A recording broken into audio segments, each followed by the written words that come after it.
10 मई 2020 की सुबह 6:30 पर गाजियाबाद जिला पुलिस के कमांड सेंटर को एक नागरिक से एक आपातकालीन सूचना मिली।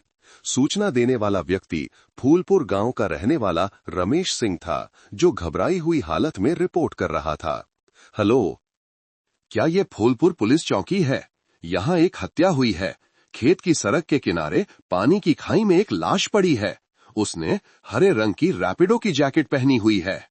रैपिडो जैकेट पहने एक शव की खोज की सूचना को तुरंत एक विशेष रूप से गंभीर मामले के रूप में मूल्यांकन किया गया, जिसमें डकैती के अपराध से जुड़े होने की उच्च संभावना थी। फूलपुर पुलिस चौकी को तुरंत घटनास्थल की सुरक्षा करने का आदेश दिया गया। साथ ही गाजियाबाद जिला पुलिस के नेतृत्व में तुरंत अपराध शाखा और फोरेंसिक टीम सहित एक कार्यबल को घटनास्थल पर भेजा। घटनास्थल की पहचान फूलपुर गांव के अधिकार क्षेत्र में एक ग्रामीण कंक्रीट सड़क के रूप में की गई। ये सड़क सुनसान थी, जिसके दोनों ओर धान के खेत और सिंचाई की नहरें थीं। यहाँ कोई स्ट्रीट लाइट नहीं थी और बहुत कम घर थे। एक मोड़ पर उथली पानी की खाई में अधिकारियों को एक पुरुष का शव मिला, जो कीचड़ में सिर के बल औंधा पड़ा था। पीड़ित ने रैपिडो की पूरी वर्दी, जैकेट पहनी हुई थी। घटनास्थल को तुरंत सील कर दिया गया और जांच शुरू कर दी गई। फोरेंसिक टीम के विशेषज्ञों ने अपना काम शुरू किया। खाई के किनारे मिट्टी में गड़बड़ी के निशान थे, जो ये दर्शाता था कि पीड़ित को नीचे धकेले जाने से पहले एक छोटा संघर्ष हुआ था। मौके पर प्रारंभिक जांच में जांचकर्ताओं ने निर्धारित किया कि ये एक हत्या का मामला था। पीड़ित एक पुरुष था, जिसकी अनुमानित आयु 25 से 30 वर्ष थी, और महत्वपूर्ण बात यह थी कि उसकी सारी संपत्ति गायब थी। पीड़ित की पैंट की आगे और पीछे की दोनों जेबें बाहर की ओर उल्टी हुई थीं।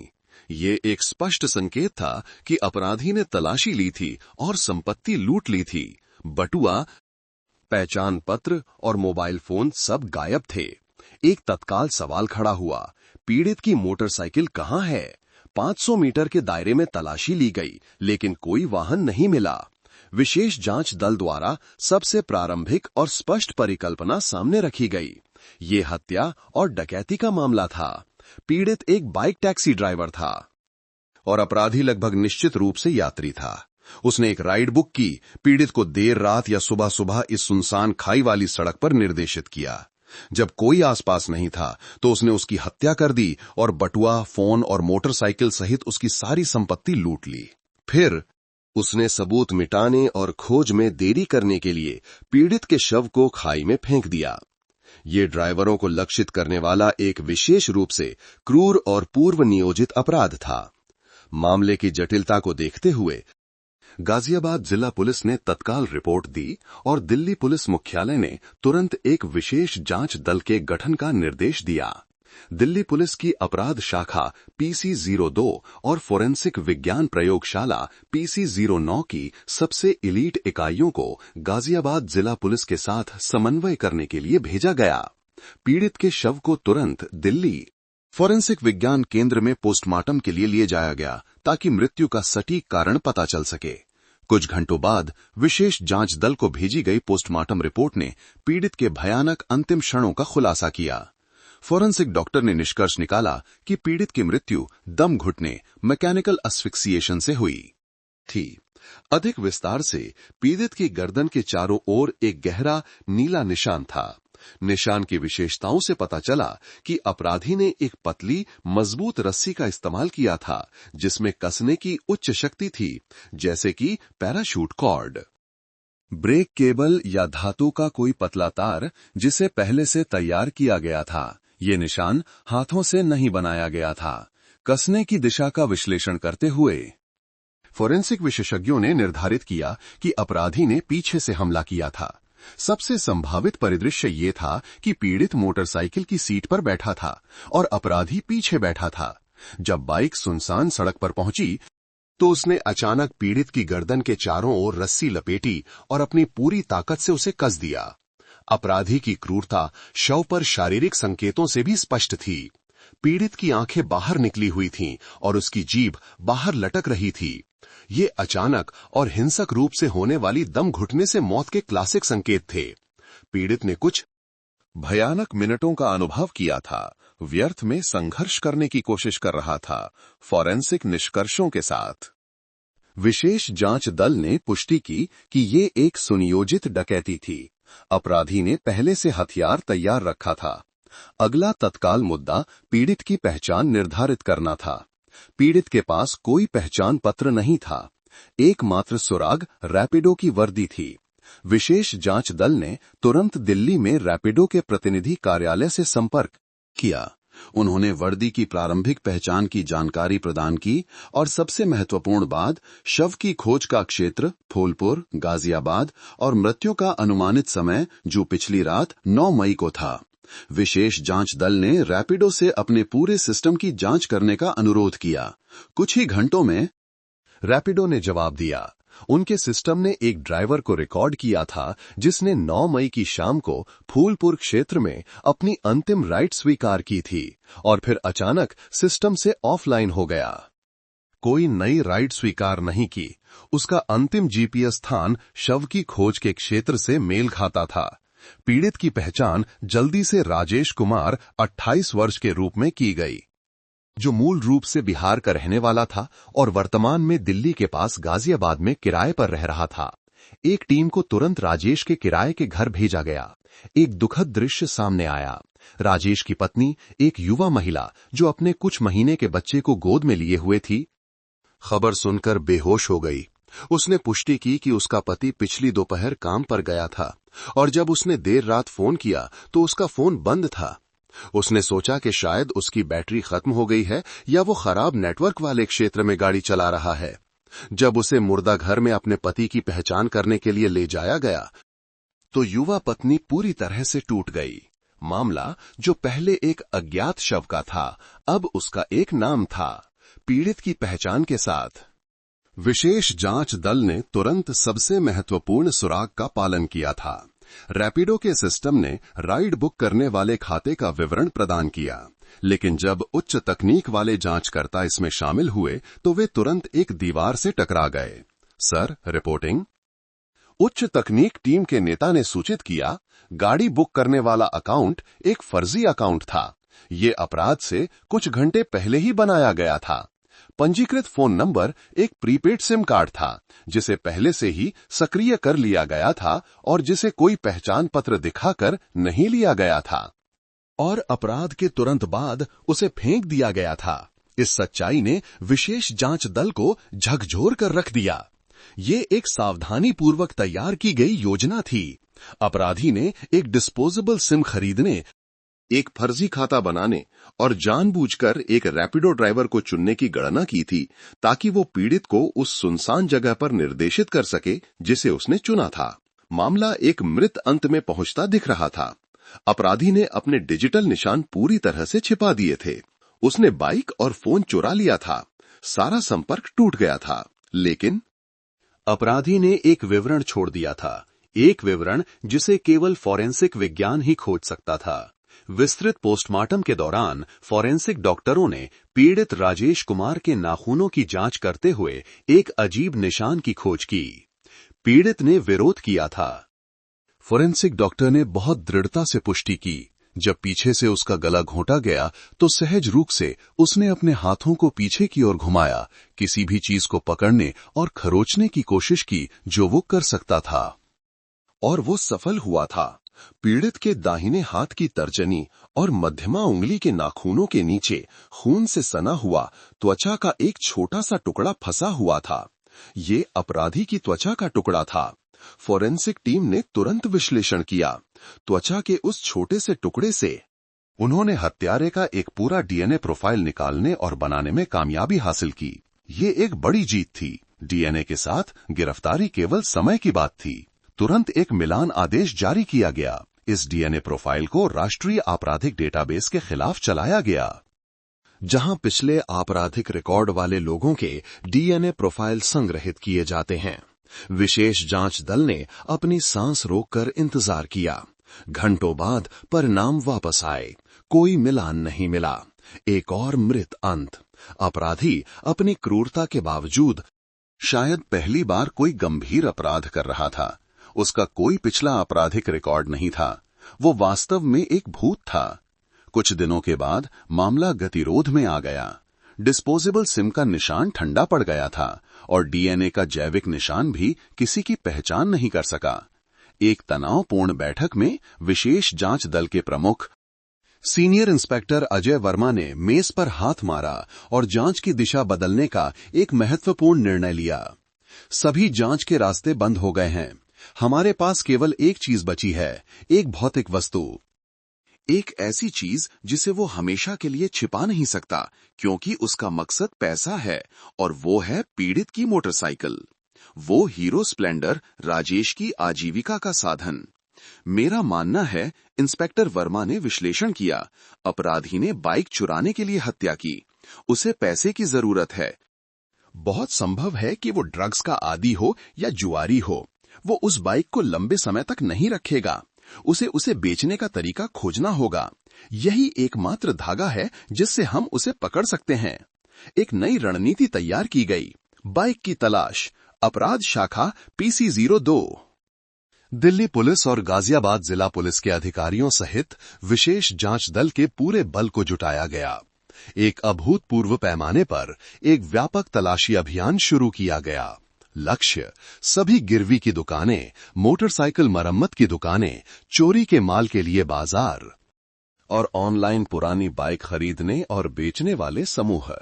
दायरा केवल गाजियाबाद तक ही सीमित नहीं था। विशेष जांच दल का मानना था कि अपराधी अपराध स्थल के पास बाइक बेचने की मूर्खता नहीं करेगा। दायरे को सभी पड़ोसी जिलों और क्षेत्रों तक बढ़ाया गया, विशेष रूप से दिल्ली के बाहरी इलाकों जैसे नोएडा, फरीदाबाद और यहां तक कि दक्षिणी दिल्ली के इलाकों तक। सैकड़ों अधिकारी फैल गए। वे चोरी की गई बाइक के विस्तृत विवरण के साथ गए। हीरो स्प्लेंडर, रंग, लाइसेंस प्लेट और विशेष रूप से चेसिस और इंजन नंबर। काम बेहद कठिन था।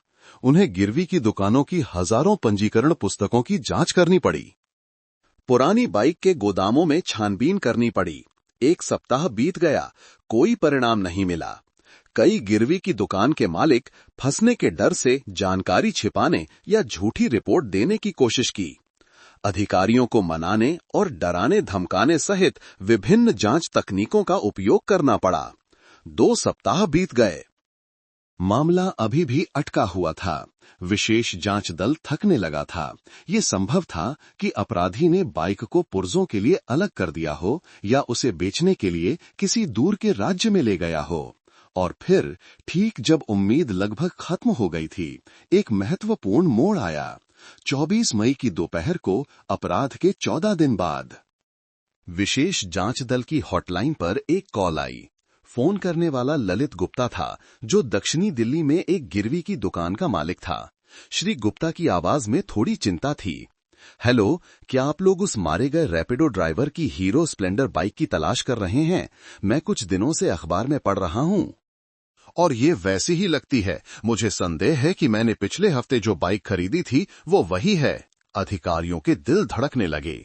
शांत रहें, जहां हैं वहीं रहें। आपका पता क्या है? बाइक की क्या विशेषताएं हैं? मैं मथुरा रोड पर हूं, श्री गुप्ता ने कहा। पिछले हफ्ते एक संदिग्ध दिखने वाला युवक बाइक बेचने आया था। उसने कहा कि ये घर की बाइक है और उसे तत्काल पैसे की जरूरत है। कोई कागजात नहीं है। मैंने कम कीमत लगाई और वो बेच गया। लेकिन आज मैंने अखबार में लाइसेंस प्लेट, चेसिस और इंजन नंबर की जानकारी ध्यान से पढ़ी। मैंने अपने गोदाम में बाइक से इसका मिलान किया। हे भगवान, ये 100% मेल खाता है। कृपया जल्दी आओ। अपराध शाखा की एक टीम तुरंत रवाना हुई। श्री गुप्ता की गिरवी की दुकान पर उन्होंने उसे पाया। नीले काले रंग की हीरो स्प्लेंडर अभी भी बरकरार थी, गोदाम में रखी हुई थी। Licence plate, chassis number, engine number सब कुछ मेल खाता था। ये पीड़ित राजेश कुमार की बाइक थी। मामले का सबसे महत्वपूर्ण सबूत मिल गया था। बाइक बेचने वाला कहां है? इंस्पेक्टर वर्मा ने पूछा, जो अभी अभी पहुंचे थे। श्री गुप्ता ने तुरंत अपनी किताबें निकाली। ये रहा। सर, उसके पास बाइक के कागजात नहीं थे, लेकिन उसने अपनी आधार कार्ड की एक फोटोकॉपी गारंटी के रूप में छोड़ी थी। ये रही फोटोकॉपी। नाम सोनू शर्मा है। मेरी दुकान के कैमरे ने भी उसका चेहरा रिकॉर्ड कर लिया है। आधार कार्ड की फोटोकॉपी और सुरक्षा कैमरे की फुटेज से विशेष जांच दल ने जल्दी से बाइक बेचने वाले की पहचान और पता प्राप्त कर लिया। सोनू शर्मा 26 वर्ष, गाजियाबाद का निवासी। एक टीम को तुरंत सोनू के पते पर भेजा गया। गिरफ्तारी जल्दी हुई। जब सोनू शर्मा ने पुलिस को घुसते देखा तो उसका चेहरा पीला पड़ गया और उसके हाथ पैर कांपने लगे। वो एक पेशेवर अपराधी नहीं था, बस एक छोटा मोटा बदमाश था। पुलिस स्टेशन में सोनू ने तुरंत कबूल कर लिया। मैंने किसी को नहीं मारा, मुझ पर गलत आरोप लगाया जा रहा है, सोनू हकलाया। वो बाइक मेरी नहीं थी, मैंने बस इसे बेचने में मदद की। किसके लिए बेचा? मेरे एक दोस्त के लिए। उसका नाम विक्रम सिंह है, 30 साल का। तुमने उसके लिए क्यों बेचा? उसने मुझसे पूछा। उसने कहा कि वो कर्ज में है और उसे तत्काल बाइक बेचने की जरूरत है। बाइक के कागजात नहीं थे, इसलिए उसे डर था कि वो इसे बेच नहीं पाएगा। इसलिए उसने मुझसे एक बाजार के जानकार के रूप में इसे बेचने में मदद करने के लिए कहा। उसने वादा किया कि बेचने के बाद वो मुझे 10,100 रुपए देगा। मुझे ये आसान पैसा लगा, इसलिए मैं मान गया। मैं कसम खाता हूं कि मुझे नहीं पता था कि ये चोरी की बाइक थी। विक्रम सिंह, इंस्पेक्टर वर्मा ने बुदबुदाया। ये नाम तुरंत नंबर 1 संदिग्ध बन गया। विक्रम सिंह कहाँ है?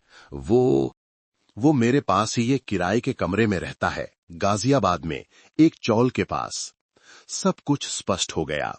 विक्रम सिंह ही मुख्य कड़ी था। एक तत्काल गिरफ्तारी योजना बनाई गई। अपराध शाखा ने गाजियाबाद पुलिस के साथ मिलकर कई टीमों में विभाजित होकर उस चौल क्षेत्र को गुप्त रूप से घेर लिया, जिसके बारे में सोनू ने बताया था। लेकिन जब टीम विक्रम सिंह के किराए के कमरे में घुसी तो वो खाली था। वो गायब हो गया है सर, एक अधिकारी ने रिपोर्ट किया। कपड़े, व्यक्तिगत सामान सब साफ कर दिया गया है। वो भाग गया है। चौल के पड़ोसियों से तुरंत पूछताछ की गई। विक्रम? अरे, एक पड़ोसी ने कहा। वो बहुत जल्दी में निकला। ऐसा लगता है कि जिस दिन उसने सोनू से बाइक बिकवाई थी, उसी दिन। जैसे ही उसे पैसे मिले, वो उसी रात निकल गया। वो बहुत घबराया हुआ और डरा हुआ लग रहा था। अपराधी को भनक लग गई थी। वो जानता था कि जैसे ही बाइक बिकेगी, उसका सुराग सामने आ जाएगा। वो भाग गया था। विक्रम सिंह, 30 वर्ष, तुरंत मामले का मुख्य संदिग्ध बन गया। एक तत्काल गिरफ्तारी वारंट जारी किया गया। उसकी तस्वीर और पहचान की विशेषताएं सभी बस स्टेशनों, रेलवे स्टेशनों और चेक पॉइंट्स पर भेज दी गईं।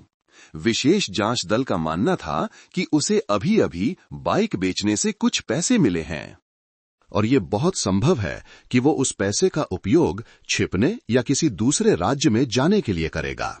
एक गहन तलाशी शुरू हुई। अधिकारियों ने विक्रम के सभी संबंधों की जांच की। उसके परिचित कहां थे, वो अक्सर कहां जाता था, और फिर 3 दिन बाद उत्तराखंड पुलिस से एक महत्वपूर्ण सूचना मिली। उन्होंने हरिद्वार शहर में एक सस्ते गेस्ट हाउस में विक्रम सिंह जैसी विशेषताओं वाले एक व्यक्ति को कमरा किराए पर लेते हुए देखा था। विशेष जांच दल की एक विशेष टीम तुरंत उत्तराखंड के लिए रात भर की यात्रा पर निकल पड़ी। 28 मई की सुबह उत्तराखंड अपराध शाखा के साथ समन्वय करते हुए अधिकारियों ने गेस्ट हाउस के कमरा नंबर 301 पर छापा मारा। विक्रम सिंह, जो ड्रग्स लेने के बाद गहरी नींद में सो रहा था, चौंक कर जाग गया। उसने पुलिस को देखा और जान गया कि सब कुछ खत्म हो गया है। बिना किसी प्रतिरोध के वो घुटनों के बल गिर गया। उसने अपने हाथ हवा में उठा दिए। उसे गिरफ्तार कर लिया गया और जैसे ही उसे पुलिस की गाड़ी में ले जाया जा रहा था, विक्रम सिंह ने तुरंत अपना सिर झुका लिया और अपना अपराध कबूल कर लिया। मुझसे गलती हो गई। मैं नशे का आदी था। मुझे ड्रग्स के लिए पैसे चाहिए थे। मेरा इरादा उसे मारने का नहीं था। गाजियाबाद में रैपिडो बाइट डकैती मामले का भूत 18 दिनों तक छिपने के बाद आखिरकार कानून की गिरफ्त में आ गया। हरिद्वार के एक गेस्ट हाउस में सफल गिरफ्तारी ने विक्रम सिंह के 18 दिनों के डर भरे भगोड़े जीवन का आधिकारिक रूप से अंत कर दिया। मामले का भूत, जिसने डिस्पोजेबल सिम का उपयोग करके अपने निशानों को चतुराई से छिपाया था और कई राज्यों में भागा था, आखिरकार सामने आ गया। विशेष कार्य बल की कड़ी निगरानी में विक्रम सिंह को उसी रात सैकड़ों किलोमीटर की यात्रा करके दिल्ली वापस लाया गया ताकि वो अपने अपराधों का सामना कर सके। उसे सीधे दिल्ली पुलिस अपराध शाखा के मुख्यालय ले जाया गया। पूछताछ कक्ष में सफेद नियॉन रोशनी के नीचे बैठे इस 30 वर्षीय व्यक्ति का रूप पूरी तरह से टूट चुका था। उसमें अब एक भगोड़े की चालाकी और सतर्कता नहीं थी। अब वो कांप रहा था, पसीने से तरबतर, उसकी आंखें लाल और बेचैन थीं। ये पछतावा नहीं था, ये नशे की लत के लक्षण थे। वो बुरी तरह से ड्रग्स के लिए तड़प रहा था। उसके सामने विशेष जांच दल के प्रमुख सीनियर इंस्पेक्टर अजय वर्मा बिना किसी भावना के बैठे थे। हरिद्वार में प्रारंभिक स्वीकारोक्ति एक बात थी, लेकिन पुलिस स्टेशन में आधिकारिक बयान अभियोजक की उपस्थिति में कानूनी आधार था। आरोपी विक्रम सिंह इंस्पेक्टर वर्मा ने शुरू किया। उनकी आवाज दृढ़ थी। गिरफ्तारी वारंट तामील कर दिया गया है। आपने शुरू में अपना अपराध स्वीकार कर लिया है। अब मैं चाहता हूं कि आप सब कुछ फिर से विस्तार से बताएं। जिस क्षण से आपके मन में ये विचार आया, जब आपने हथियार तैयार किया और जिस प्रक्रिया में आपने पीड़ित राजेश कुमार की हत्या की, आप जितने ईमानदार होंगे, आपके लिए उतना ही बेहतर होगा, समझे? विक्रम ने बार बार सिर हिलाया। नशे की तड़प उसे कुछ भी करने को तैयार कर रही थी। हाँ सर, मैं सब कुछ बताऊंगा। और फिर विक्रम सिंह ने बताना शुरू किया। उसका बयान कांपने के कारण टूटा हुआ। एक ऐसे व्यक्ति की त्रासदी को फिर से जीवंत कर गया जिसका व्यक्तित्व ड्रग्स द्वारा पूरी तरह से नष्ट हो गया था। विक्रम कोई संगठित अपराधी नहीं था। वो कभी एक कुशल पेंटर हुआ करता था, लेकिन फिर वो गंभीर ड्रग्स की लत के रास्ते पर फिसल गया। उसके जीवन में सब कुछ, काम से लेकर परिवार तक, पत्नी और बच्चे, अगर कोई थे तो सब कुछ नशे की देवी ने छीन लिया था। उसका जीवन केवल एक ही उद्देश्य के इर्द गिर्द घूमता था, अगली खुराक के लिए पैसा। तुम्हारे पास कितने समय से पैसे नहीं थे? जांचकर्ता ने पूछा। मेरे पास लगभग 1 हफ्ते से पैसे खत्म थे, विक्रम ने फुसफुसाया। मैं बहुत कर्ज में था, कोई भी मुझे और उधार नहीं दे रहा था। मैं बहुत बेचैन था, मैं इसे बर्दाश्त नहीं कर पा रहा था। हताशा और बेचैनी में एक विचार कौंधा। उसने हर जगह रैपिडो ड्राइवरों को देखा था। उनके पास हमेशा 2 मूल्यवान चीजें होती थीं, राइड स्वीकार करने के लिए एक स्मार्टफोन और एक मोटरसाइकिल। वे आसान शिकार थे, अक्सर रात में अकेले यात्रा करते थे। योजना कब बनी? मैंने इसके बारे में अपराध से 2 दिन पहले सोचा था, विक्रम ने कबूल किया। उसने तैयारी शुरू कर दी।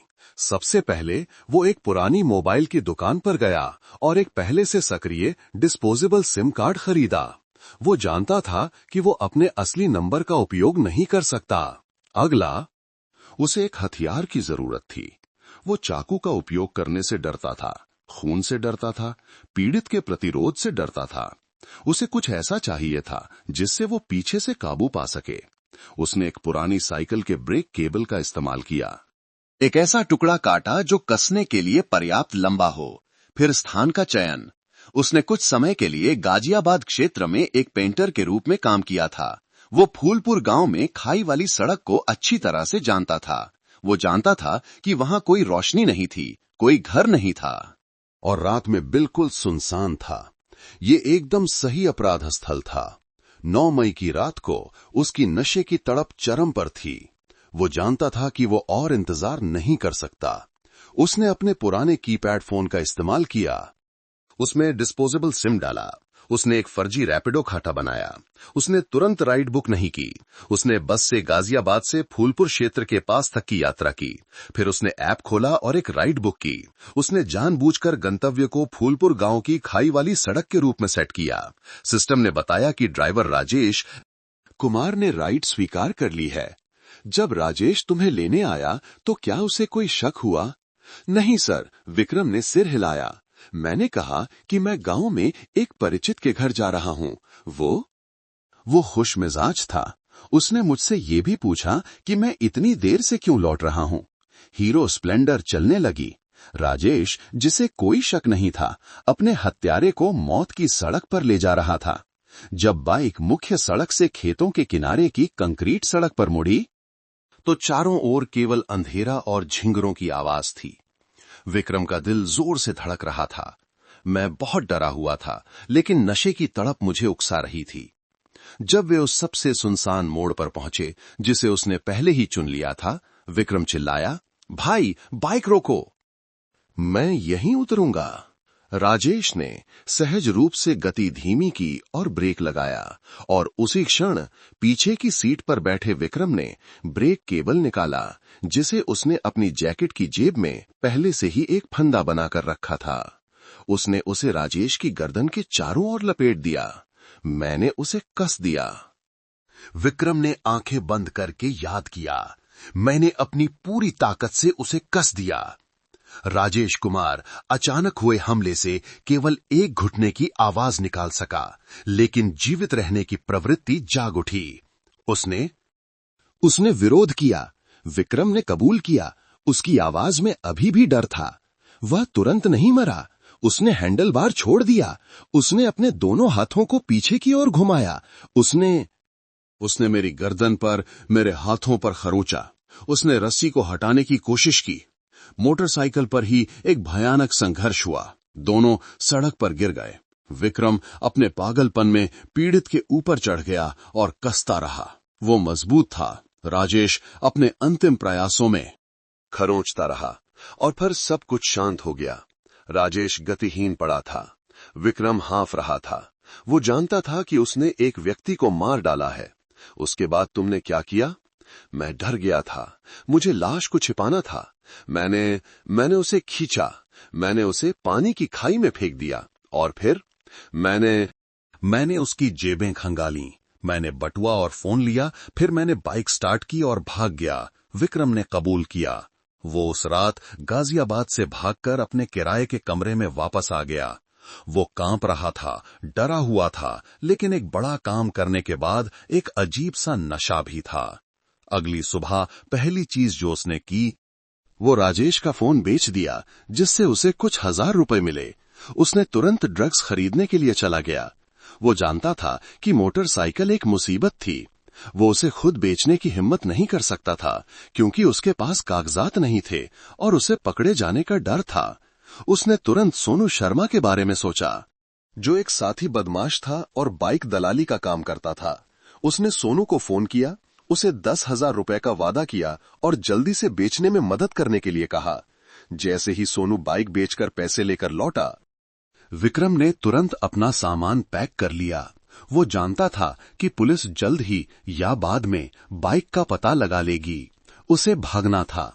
उसने बस का टिकट खरीदा और सीधे हरिद्वार, उत्तराखंड चला गया। एक ऐसी जगह जिसे वो एक सुरक्षित ठिकाना मानता था, जहां वो आसानी से मजदूरों, कुलियों की भीड़ में घुल मिल सकता था या अपनी नशे की लत जारी रख सकता था। उसे ये उम्मीद नहीं थी कि केवल 3 दिन बाद उसे पकड़ लिया जाएगा। विक्रम सिंह का बयान विशेष जांच दल के परिदृश्य से पूरी तरह मेल खाता था। डिस्पोजेबल सिम से लेकर गला घोटने वाली रस्सी तक, सोनू शर्मा के माध्यम से बाइक बेचने तक, हर विवरण मेल खाता था। लेकिन विशेष जांच दल को एक और चीज की जरूरत थी, एक ऐसी चीज जो इस मामले को हमेशा के लिए बंद कर दे, जिससे विक्रम कभी भी पलट न सके, कभी ये न कह सके कि उससे जबरदस्ती कबूल करवाया गया था। वो था पीड़ित के नाखून के नीचे का त्वचा का नमूना।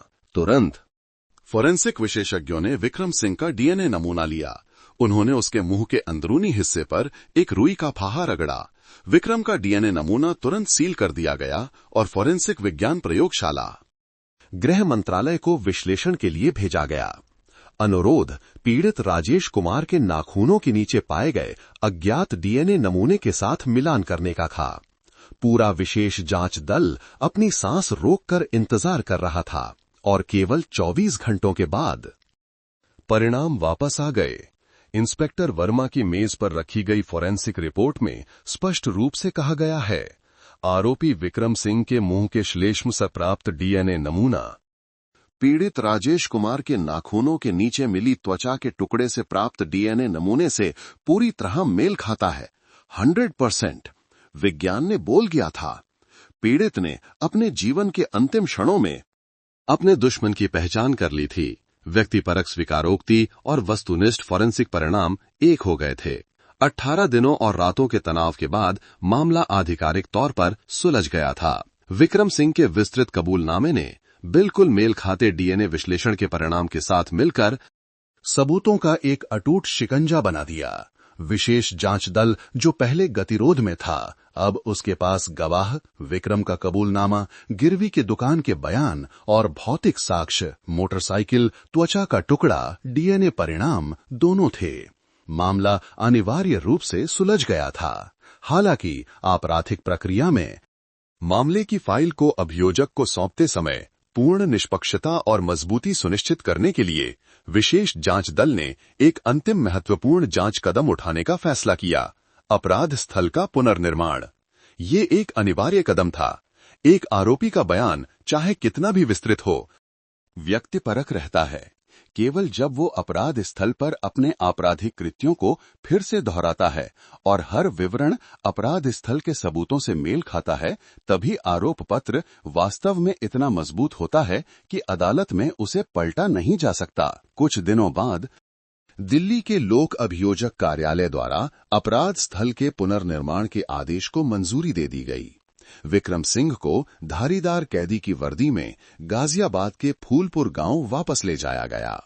वो कंक्रीट की सड़क जो कभी अंधेरी थी, अब धूप में नहा रही थी। सैकड़ों जिज्ञासु स्थानीय लोग ये सुनकर कि पुलिस रैपिडो ड्राइवर के हत्यारे को अपराध स्थल का पुनर्निर्माण करने के लिए वापस ला रही है, चारों ओर इकट्ठा हो गए। वे खेतों के मेड़ों पर, दूर से छतों पर खड़े थे। उनकी आंखों में जिज्ञासा और ठंडे खून वाले हत्यारे के प्रति गुस्सा दोनों था। पुलिस को पूरे इलाके को घेरने के लिए एक कड़ी सुरक्षा घेरा बनाना पड़ा। विक्रम सिंह को हथकड़ी लगाकर पुलिस वैन से उतारा गया।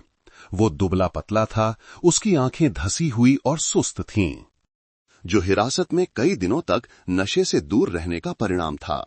जब उसने उस खाई को फिर से देखा जहां उसने लाश फेंकी थी, तो वो अचानक कांपने लगा। उसके पैर लगभग जवाब दे रहे थे। आरोपी, उठो, अपने सभी कार्यों को फिर से दोहराओ, एक जांचकर्ता ने आदेश दिया। पुनर्निर्माण अभियोजक नियुक्त वकील की कड़ी निगरानी में शुरू हुआ और इसे सावधानीपूर्वक फिल्माया और फोटो खींचा गया। पीड़ित की बाइक के समान एक हीरो स्प्लेंडर बाइक लाई गई। एक पुलिसकर्मी ने पीड़ित राजेश कुमार की भूमिका निभाई और हैंडल बार पर बैठ गया। विक्रम को पीछे की सीट पर बैठने के लिए कहा गया।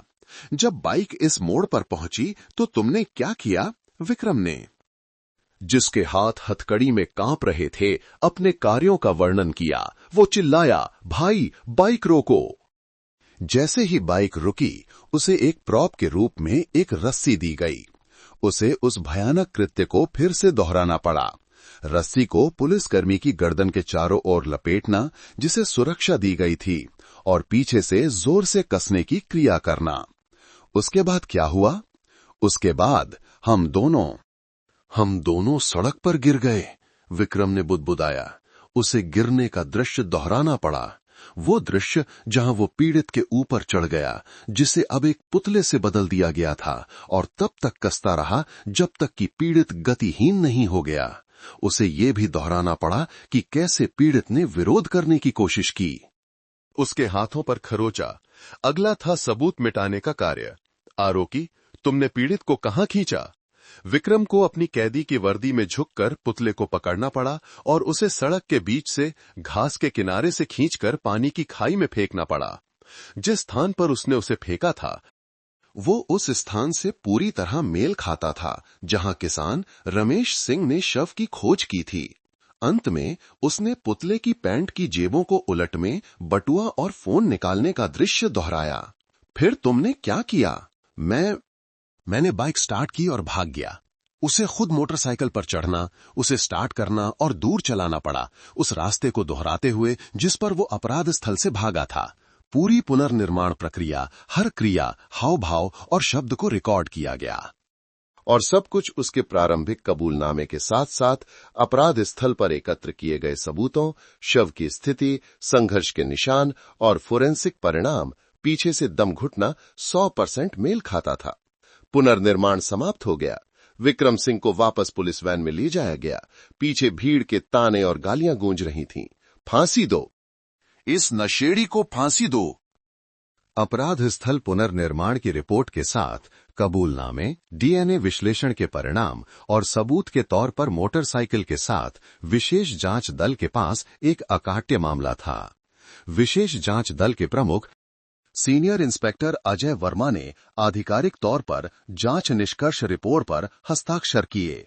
सैकड़ों पन्नों की मोटी फाइल को सील कर दिया गया और दिल्ली के लोक अभियोजक कार्यालय को सौंप दिया गया, जिसमें आरोपी विक्रम सिंह पर 2 विशेष रूप से गंभीर अपराधों के लिए मुकदमा चलाने की सिफारिश की गई थी। 1, हत्या। भारतीय दंड संहिता की धारा 302 के तहत, जिसमें अन्य अपराध, डकैती करने के लिए हत्या और क्रूर तरीके से अपराध करने जैसे गंभीर कारक शामिल थे। 2, डकैती भारतीय दंड संहिता की धारा 392 के तहत। जांच निष्कर्ष रिपोर्ट में विशेष जांच दल ने अपराध के सामाजिक कारण पर भी विशेष रूप से जोर दिया। विक्रम सिंह गंभीर नशीली दवाओं की लत के कारण अपनी मानवता खो चुका था और अपने कार्यों को नियंत्रित करने में असमर्थ था। उसने केवल अपनी लत को पूरा करने के लिए पैसे के लिए एक क्रूर कृत्य किया। ये समाज के लिए नशीली दवाओं के खतरे के बारे में एक चेतावनी थी। 18 दिनों और रातों तक चली जांच, जो एक खाई में एक अज्ञात शव से शुरू हुई थी, आधिकारिक तौर पर समाप्त हो गई। अब केवल एक सार्वजनिक मुकदमे और ठंडे खून वाले हत्यारे के लिए एक उचित सजा का इंतजार था। विक्रम सिंह की गिरफ्तारी, उसके कबूलनामे और मेल खाते अपराध स्थल पुनर्निर्माण के परिणामों ने विशेष जांच दल के जांच चरण को आधिकारिक तौर पर समाप्त कर दिया। समय के खिलाफ 18 दिनों और रातों की तनावपूर्ण दौड़ ने अंततः परिणाम दिया था। हत्यारा सलाखों के पीछे था, लेकिन समाज के लिए और विशेष रूप से पीड़ित के परिवार के लिए त्रासदी अब वास्तव में शुरू हो रही थी। मामले की खबर, जो पहले एक रैपिडो ड्राइवर के शव की खोज के बारे में थी, अब विस्तार से सार्वजनिक की गई थी। अपराधी एक नशा करने वाला था, जिसने डिस्पोजेबल सिम खरीदने, गला घोटने के लिए रस्सी तैयार करने, पीड़ित को एक सुनसान जगह पर ले जाने के लिए एक फर्जी खाता बनाने और फिर उसे मारने की योजना बनाई थी, सिर्फ एक मोटरसाइकिल और एक फोन लूटने के लिए। ये सच्चाई, नग्न और क्रूर, ने समुदाय में, विशेष रूप से दिल्ली में, बाइक टैक्सी ड्राइवरों के बीच अत्यधिक आक्रोश और भय की लहर पैदा कर दी। हजारों रैपिडो, ओला, उबर ड्राइवर, गरीब मजदूर जो हर दिन सड़क पर पसीना बहाते हैं, अचानक महसूस करने लगे कि वे मौत के कितने करीब हैं। पीड़ित राजेश कुमार उनकी ही परछाई था। राजेश उनकी तरह बस अपनी रोजी रोटी कमाने की कोशिश कर रहा था, ऐप पर भरोसा कर रहा था, यात्रियों पर भरोसा कर रहा था। लेकिन अंत में उसे एक नशेड़ी के हाथों एक अन्यायपूर्ण, दुखद मौत मिली। हे भगवान, ये बहुत क्रूर है। सिर्फ एक मोटरसाइकिल के लिए उसने किसी को मार डाला। एक अनुभवी रैपिडो ड्राइवर ने फुटपाथ पर खबर पढ़ते हुए कांपते हुए कहा, हम लोग जब भी कोई ग्राहक देर रात को बाहरी इलाकों की सुनसान सड़कों पर जाने के लिए बुक करता है, तो हम कैसे जान सकते हैं कि क्या होगा। डर की एक लहर फैल गई। कई ड्राइवरों ने गाजियाबाद, नोएडा जैसे बाहरी जिलों में जाने वाली राइड्स को अस्वीकार करना शुरू कर दिया। रात 10 बजे के बाद कुछ ने चुपचाप अपनी सुरक्षा के लिए पेपर स्प्रे या छोटी लाठियां खरीद लीं। बाइक टैक्सी ड्राइवर का पेशा, जो पहले से ही अनिश्चित था, अब जानलेवा खतरे के काले साए में आ गया था। जनता ने राइड हेलिंग कंपनियों से ड्राइवरों की सुरक्षा के लिए उपाय करने की मांग की और कानून से अपराधी को उच्चतम सजा देने की मांग की। लेकिन समाज का सारा गुस्सा भी उस दर्द को नहीं माप सकता था जो पीड़ित राजेश कुमार का परिवार झेल रहा था। दिल्ली के पास एक जर्जर किराए के कमरे में आंसुओं से भरा एक जल्दबाजी में अंतिम संस्कार किया गया। राजेश की युवा पत्नी, जो बमुश्किल 20 साल की थी, अपने नवजात बच्चे को गोद में लिए ताबूत के पास रो रो कर बेहोश हो रही थी। उसे विश्वास नहीं हो रहा था कि उसका दयालु, मेहनती पति, जिसने कल सुबह ही काम पर जाने से पहले अपने बच्चे को चूमा था, ये कहते हुए कि पापा तुम्हारे लिए दूध खरीदने के लिए पैसे कमाने जा रहे हैं, अब अंदर गतिहीन पड़ा है। राजेश मुख्य कमाने वाला था, पूरे परिवार का एकमात्र सहारा। उसकी हत्या सिर्फ एक जान का जाना नहीं था, ये पूरे परिवार की आर्थिक तबाही थी। युवा पत्नी अब बिना पति, बिना नौकरी, एक छोटे बच्चे के साथ नहीं जानती थी कि वो कैसे जिएगी। राजेश के बूढ़े माता पिता बिहार में अपने गांव में जब उन्होंने अपने बेटे की क्रूर हत्या की खबर सुनी तो वे भी टूट गए। उन्होंने हर जगह से उधार लेने की कोशिश की। अपने बेटे को आखिरी बार देखने के लिए दिल्ली के लिए सबसे पहली बस पकड़ी। उनका दर्द एक ऐसा दर्द था जिसकी भरपाई नहीं हो सकती थी। उन्होंने विशेष जांच दल से, कानून से हत्यारे के लिए मौत की सजा की मांग की। उसने मेरे पति को मारा, उसने मेरे बच्चे के पिता को मारा, उसे अपनी जान से इसकी कीमत चुकानी होगी। कृपया सर, कृपया। पुलिस स्टेशन में युवा पत्नी की चीखें विशेष जांच दल के सभी अधिकारियों को परेशान कर रही थीं। इस बीच दिल्ली पुलिस की हिरासत में विक्रम सिंह नशे की तड़प के शुरुआती दिनों के बाद अब अधिक होश में था। उसे सभी सबूत, विशेष रूप से डीएनए विश्लेषण के परिणाम दिखाए जाने के बाद वो समझ गया कि उसके पास अपराध से इनकार करने का कोई रास्ता नहीं है। एक नशेड़ी की ढिठाई अब मौत के डर में बदल गई थी। जब एक जांच अधिकारी ने उसे उस सजा के बारे में बताया जिसका उसे सामना करना पड़ेगा, तो विक्रम कांपने लगा। वो पश्चाताप करने लगा। मैं जानता हूं कि मेरा अपराध अक्षम्य है, वो सिसका। ये सिर्फ ड्रग्स की वजह से था। मैंने नियंत्रण खो दिया था। मैं आपसे एक मौका मांगता हूं जीने का। मेरी एक बूढ़ी मां है। लेकिन ये देर से आया पछतावा, जब डिस्पोजेबल सिम तैयार करने, रस्सी तैयार करने और पीड़ित का गला घोंटकर मारने के उसके कार्यों के सामने रखा गया तो बहुत बनावटी लगा। उसे किसी को मारने का पछतावा नहीं था। उसे केवल इस बात का डर था कि वो खुद मरने वाला है। सैकड़ों पन्नों की जांच निष्कर्ष रिपोर्ट, सभी भौतिक सबूतों, पोस्टमार्टम रिपोर्ट, पुनर्निर्माण रिपोर्ट और विशेष रूप से डीएनए विश्लेषण रिपोर्ट के साथ सीनियर इंस्पेक्टर अजय वर्मा द्वारा हस्ताक्षरित की गई और पूरी फाइल दिल्ली के लोक अभियोजक कार्यालय को भेज दी गई। अभियोजकों ने जब फाइल प्राप्त की तो उन्हें बहुत सावधानी से काम करना पड़ा। ये हत्या और डकैती का एक क्लासिक मामला था, लेकिन विशेष रूप से क्रूर प्रकृति का। जांच एजेंसी द्वारा एकत्र किए गए सभी सबूतों ने अपराधी को फंसा दिया था। कई हफ्तों तक फाइल का अध्ययन करने के बाद दिल्ली के लोक अभियोजक कार्यालय ने आधिकारिक तौर पर आरोप पत्र जारी किया। आरोप पत्र ने अपनी दृढ़ कानूनी भाषा में विक्रम सिंह के सभी अपराधों का पर्दाफाश किया। अभियोजक ने आरोपी विक्रम सिंह 30 वर्ष पर 2 विशेष रूप से गंभीर अपराधों के लिए मुकदमा चलाया।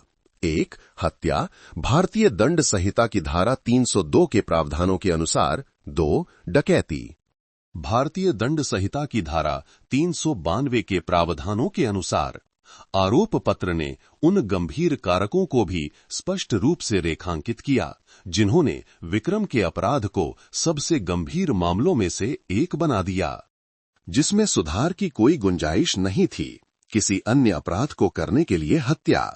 उसने राजेश को स्पष्ट रूप से मोटरसाइकिल और संपत्ति पर कब्जा करने के उद्देश्य से मारा था। क्रूर तरीके से अपराध करना। पीड़ित का पीछे से रस्सी से गला घोंटकर मारने का कार्य एक क्रूर कार्य था, जिससे पीड़ित को दर्दनाक मौत मिली। गुंडागर्दी की प्रकृति। केवल अपनी नशे की लत को पूरा करने के लिए उसने एक निर्दोष मजदूर की जान ले ली।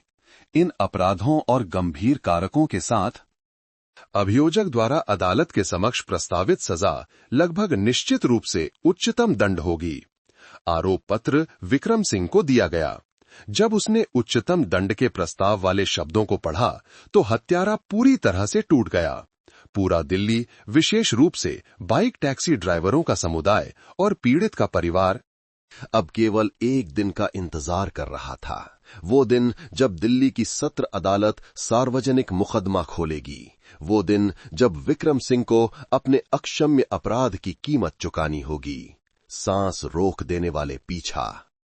तनावपूर्ण पूछताछ कक्षों और आंसू भरे पुनर्निर्माणों के साथ जमीनी जांच का चरण आधिकारिक तौर पर समाप्त हो गया था। विक्रम सिंह के पैरों के निशान अपराध स्थल पर अंकित हो गए थे। उसकी त्वचा का डीएनए फॉरेंसिक फाइल में बंद कर दिया गया था और उसका कबूलनामा हर विवरण से मेल खाता हुआ रिकॉर्ड कर लिया गया था। अब लड़ाई सड़कों पर या पूछताछ कक्ष में नहीं, बल्कि एक शांत लेकिन समान रूप से महत्वपूर्ण मोर्चे पर स्थानांतरित हो गई थी। कानूनी मोर्चा। हजारों पन्नों की पूरी केस फाइल, जिसमें जांच निष्कर्ष report, forensic report, camera footage और अपराध के हथियार शामिल थे, को सील कर दिया गया और दिल्ली पुलिस की जांच एजेंसी से उसी स्तर के लोक अभियोजक कार्यालय में स्थानांतरित कर दिया गया।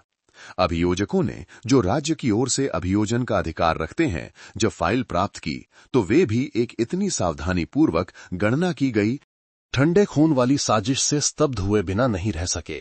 उन्होंने हर विवरण का सावधानी पूर्वक अध्ययन किया।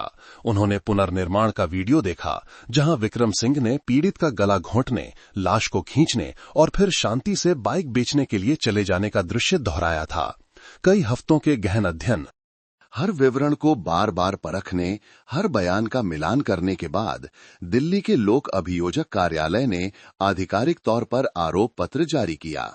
ये सबसे महत्वपूर्ण कानूनी दस्तावेज था जो आधिकारिक तौर पर आरोपी विक्रम सिंह को दिल्ली की सत्र अदालत में मुकदमे के लिए पेश कर रहा था। आरोप पत्र कागज पर एक फैसला था जो ठंडे खून वाले हत्यारे की पूरी साजिश और अपराधों का पर्दाफाश करता था। अभियोजक ने विक्रम सिंह पर दो विशेष रूप से गंभीर अपराधों के लिए मुकदमा चलाया। एक, हत्या, भारतीय दंड संहिता की धारा 302 के प्रावधानों के अनुसार। 2, डकैती, भारतीय दंड संहिता की धारा 392 के प्रावधानों के अनुसार। आरोप पत्र ने उन गंभीर कारकों को स्पष्ट रूप से रेखांकित किया जिन्होंने उसके अपराध को सबसे गंभीर मामलों में से एक बना दिया, जिसमें सुधार की कोई गुंजाइश नहीं थी। किसी अन्य अपराध को करने के लिए हत्या, धारा 302 के तहत। उसने राजेश को स्पष्ट रूप से मोटरसाइकिल और संपत्ति पर कब्जा करने के उद्देश्य से मारा था। क्रूर तरीके से अपराध करना, पीड़ित का पीछे से रस्सी से गला घोंटकर मारने का कार्य एक क्रूर कार्य था, जिससे पीड़ित को दर्दनाक मौत मिली। गुंडागर्दी की प्रकृति, केवल अपनी नशे की लत को पूरा करने के लिए पैसे की चाहत में उसने एक निर्दोष मजदूर की जान ले ली। इस आरोप पत्र के साथ, इन अकाट्य गंभीर कारकों के साथ अभियोजक ने दोनों अपराधों के लिए उच्चतम सजा मृत्युदंड का प्रस्ताव दिया था। इस बीच दिल्ली की जेल में विक्रम सिंह कई महीनों तक एकांत कारावास में रहने के बाद पूरी तरह से बदल गया था। शुरुआती दिनों की ढिठाई और चुनौती अब नहीं रही थी। अपराध का सदमा और रुग्ण उत्साह बीत चुका था। अब उसे 4 ठंडी दीवारों, अकेलेपन और राजेश कुमार की छवि का सामना करना पड़ रहा था। एक ऐसी छवि जिसके बारे में उसने कबूल किया कि वो उसे हर सपने में परेशान करती थी। उसे आरोप पत्र मिल गया था। उसने मृत्युदंड शब्द पढ़े और समझे थे। ये अब कोई खतरा नहीं था, ये एक पूर्व निर्धारित भविष्य था। मौत का डर हावी होने लगा। विक्रम सिंह एक ठंडे खून वाले हत्यारे से एक डरे हुए और पश्चाताप करने वाले 30 वर्षीय व्यक्ति में बदल गया। लेकिन क्या उसका पश्चाताप अपने भविष्य को खोने के लिए था या किसी और की जान लेने के लिए? उसने लिखना शुरू किया। उसने अपने माता पिता को आंसू भरे पत्र लिखे, परिवार का नाम बदनाम करने के लिए माफी मांगी और उसने अपने विवेक से माफी पाने के एक कमजोर प्रयास में पीड़ित राजेश कुमार के परिवार को एक पत्र लिखने का अनुरोध किया। पत्र में उसने राजेश की पत्नी को बहन कहा। उसने माफी मांगी। उसने कहा कि वो बहुत नशे में था, बहुत अंधा था। उसने परिवार से और विशेष रूप से पत्नी से उसे माफ करने की भीख मांगी। वो जानता था कि वो मौत का हकदार है, लेकिन उसने एक मौके की भीख मांगी, जीवन का एक मौका, अपने जीवन को सुधारने और प्रायश्चित करने का। वो पत्र निश्चित रूप से जेल अधिकारियों द्वारा रखा गया और पश्चाताप के सबूत के रूप में केस फाइल में डाल दिया गया। लेकिन विशेष जांच दल के लिए ये केवल जीवित रहने की एक वृत्ति थी, जीने की उम्मीद से चिपके रहने का एक अंतिम प्रयास, न कि सच्चा पछतावा। और पछतावा अगर कोई था तो बहुत देर हो चुकी थी। पीड़ित के परिवार का दर्द असहनीय था। उस दुखद दिन के बाद से युवा पत्नी का जीवन एक मृत अंत में पहुंच गया था। उसे अपने नवजात बच्चे के साथ दिल्ली के किराए के कमरे को छोड़कर अपने बूढ़े माता पिता पर निर्भर रहने के लिए बिहार के अपने गांव लौटना पड़ा। उसने अपना पति खो दिया, बच्चे ने अपना पिता खो दिया और पूरे परिवार ने अपना एकमात्र आर्थिक सहारा खो दिया, समुदाय से। रैपिडो कंपनी से साथी ड्राइवरों से मिली मदद, चाहे वो कितनी भी बड़ी क्यों न हो, भावनात्मक और भौतिक रूप से नुकसान के दर्द और अत्यधिक गुस्से को शांत नहीं कर सकती थी। मुझे कुछ नहीं चाहिए, युवा पत्नी ने अभियोजकों से कहा जब वे अतिरिक्त बयान लेने आए। मुझे बस एक चीज चाहिए, मुझे न्याय चाहिए, मुझे वो आदमी चाहिए जिसने मेरे पति को मारा। उसे अपनी जान से कीमत चुकानी होगी, उसे मरना होगा, तभी मेरे पति को शांति मिलेगी। उसका इंतजार राजेश के माता पिता का और पूरी जनता का आखिरकार खत्म होने वाला था। दिल्ली की सत्र अदालत ने आरोप पत्र और केस फाइल का गहन अध्ययन करने के बाद आधिकारिक तौर पर मुकदमे की तारीख तय कर दी। मामले की विशेष रूप से गंभीर प्रकृति और जनता में आक्रोश के कारण अदालत ने एक सार्वजनिक मुकदमा आयोजित करने का फैसला किया। विक्रम सिंह के हिसाब का दिन गिना जा रहा था। कुछ महीने बाद दिल्ली की सत्र अदालत ने आरोपी विक्रम सिंह 30 वर्ष पर 2 विशेष रूप से गंभीर अपराधों, हत्या और डकैती के लिए मुकदमा शुरू किया। ये एक ऐसा मुकदमा था जिसने जनता का बहुत ध्यान आकर्षित किया, न केवल अपराध की क्रूर प्रकृति के कारण, बल्कि इसलिए भी कि इसने गरीब मजदूरों, विशेष रूप से बाइक टैक्सी ड्राइवरों की सुरक्षा के बारे में एक दर्दनाक चेतावनी दी थी। सुबह से ही अदालत परिसर लोगों से खचाखच भरा हुआ था। सैकड़ों लोग, जिनमें से अधिकांश रैपिडो की जैकेट पहने हुए थे, बैनर लेकर इकट्ठा हुए थे, जिसमें सबसे कड़ी सजा की मांग की गई थी। सहकर्मी के हत्यारे को फांसी दो, राजेश कुमार के लिए न्याय। भीड़ में गुस्सा और दुख मिला हुआ था। वे यहां सिर्फ देखने के लिए नहीं, बल्कि एक भाई, एक सहकर्मी के लिए न्याय मांगने आए थे, जो अन्यायपूर्ण रूप से मारा गया था। पीड़ित के परिवार के लिए आरक्षित पहली पंक्ति में एक गहरा शोक का माहौल था। राजेश की पत्नी, युवा महिला जो दुबली पतली हो गई थी, अपने नवजात बच्चे को कसकर पकड़े हुए बार बार रो रोकर बेहोश हो रही थी। उसके बगल में राजेश के बूढ़े माता पिता थे, जिन्हें अभी अभी बिहार से लाया गया था। 2 बूढ़े थके हुए शरीर कांपते हुए अपने बेटे की तस्वीर को पकड़े हुए थे। सुबह 9 बजे विशेष पुलिस वैन विक्रम सिंह को अदालत के प्रांगण में ले आई। वो रहा, वो नशेड़ी, उसे मार डालो, लोगों के पति की जान वापस करो। गुस्से की एक लहर दौड़ गई। भीड़ ने सुरक्षा घेरे को धक्का दिया, चिल्लाया और गालियां दी। पुलिस को अति उत्साही व्यवहार को रोकने के लिए एक मानव श्रृंखला बनानी पड़ी। विक्रम सिंह धारीदार कैदी की वर्दी में हथकड़ी लगाए हुए नीचे उतरा। कई महीनों तक नशे से दूर रहने के बाद वो अधिक होश में लग रहा था, लेकिन एक कंकाल की तरह पतला था। उसकी आंखें गहरी धसी हुई थीं। जब उसने चिल्लाते हुए रैपिडो ड्राइवरों की भीड़ को देखा, जब उसने रोते हुए पीड़ित के परिवार को देखा, तो उसने अपना सिर नीचे कर लिया, कांपते हुए, और उसे जल्दी से कटघरे में ले जाया गया। मुकदमा शुरू हुआ। अभियोजक राज्य का प्रतिनिधित्व करते हुए आरोप पत्र पढ़ने के लिए खड़े हुए। अपराध का हर विवरण स्पष्ट रूप से फिर से सुनाया गया।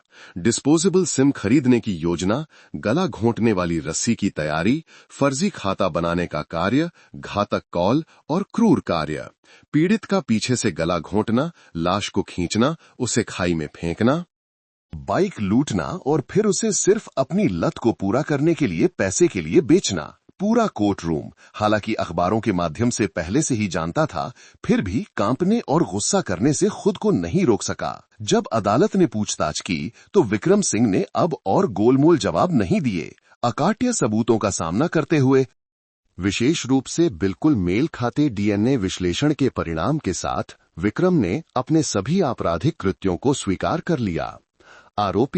आरोपी जानता है कि उसका अपराध अक्षम्य है। विक्रम ने कांपती आवाज में फुसफुसाया, तुमने एक ऐसे व्यक्ति के साथ इतनी क्रूरता क्यों की जिसे तुम जानते भी नहीं थे? पीठासीन न्यायाधीश ने पूछा। विक्रम थोड़ी देर चुप रहा, फिर उसने अपना सिर उठाया। उसकी आंखें लाल थीं। आरोपी उस समय ड्रग्स के लिए बहुत तड़प रहा था। आरोपी खुद पर नियंत्रण नहीं रख सका। आरोपी को बस पैसे चाहिए थे। आरोपी गलत था, एक बहाना, लेकिन जितना अधिक उसने कहा उतना ही उसने अपने नीच मकसद को उजागर किया, अपनी लत के लिए। वो एक निर्दोष व्यक्ति की जान लेने को तैयार था। बहस का दौर तनावपूर्ण हो गया। विक्रम के बचाव पक्ष के वकील ने कम करने वाले कारकों पर ध्यान केंद्रित करने की कोशिश की।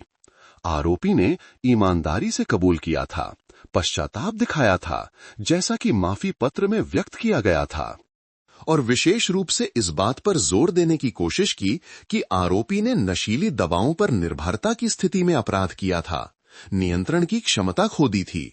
लेकिन इन सभी को अभियोजक ने दृढ़ता से खारिज कर दिया। नशीली दवाओं पर निर्भरता? अभियोजक ने अपनी आवाज ऊंची की।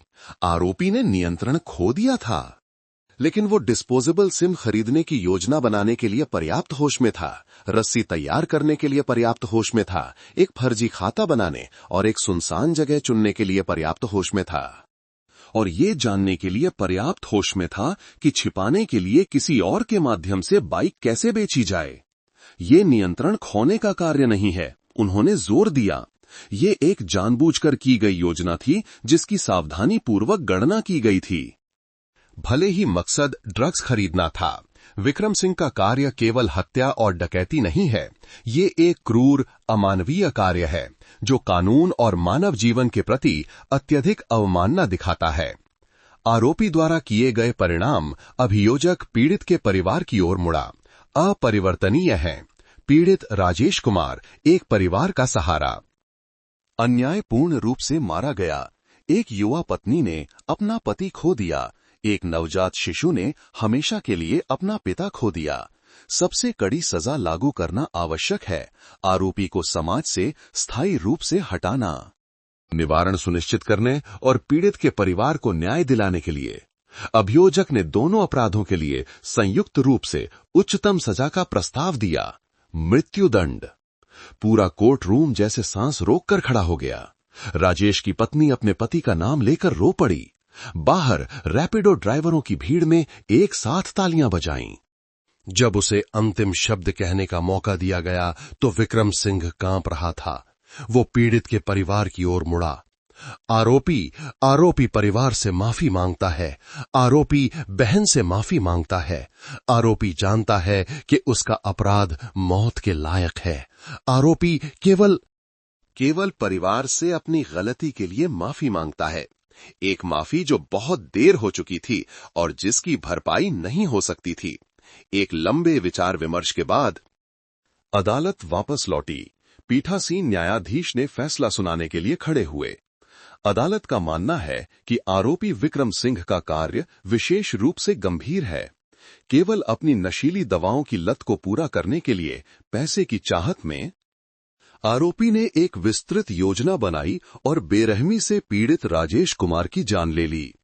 ये देखते हुए कि आरोपी ने हथियार तैयार किया, एक फर्जी खाता बनाया और जानबूझकर पीड़ित को एक सुनसान जगह पर ले जाकर हमला किया, ये अंत तक अपराध करने के इरादे को दर्शाता है।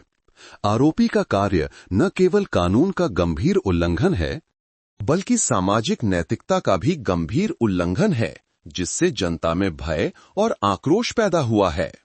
हत्या के लिए अन्य अपराध करने, क्रूर तरीके से अपराध करने और गुंडागर्दी की प्रकृति जैसे गंभीर कारक बहुत स्पष्ट हैं। भले ही आरोपी ने ईमानदारी से कबूल किया हो और पश्चाताप दिखाया हो, लेकिन उसके द्वारा किया गया अपराध बहुत बड़ा है और सुधार की कोई संभावना नहीं है। डकैती के अपराध के लिए आरोपी ने मोटरसाइकिल और फोन पर कब्जा कर लिया। संपत्ति का मूल्य एक गंभीर अपराध का गठन करने के लिए पर्याप्त है। हत्या के अपराध के लिए आरोपी के कार्य में उच्चतम दंड के लिए सभी तत्व मौजूद हैं। अदालत फैसला सुनाती है। 1. आरोपी विक्रम सिंह को हत्या के अपराध के लिए मृत्युदंड। 2. आरोपी विक्रम सिंह को डकैती के अपराध के लिए 10 साल की कैद। दोनों अपराधों के लिए संयुक्त सजा मृत्युदंड। फैसला सुनाए जाने पर पूरा कोर्ट रूम खुशी से झूम उठा।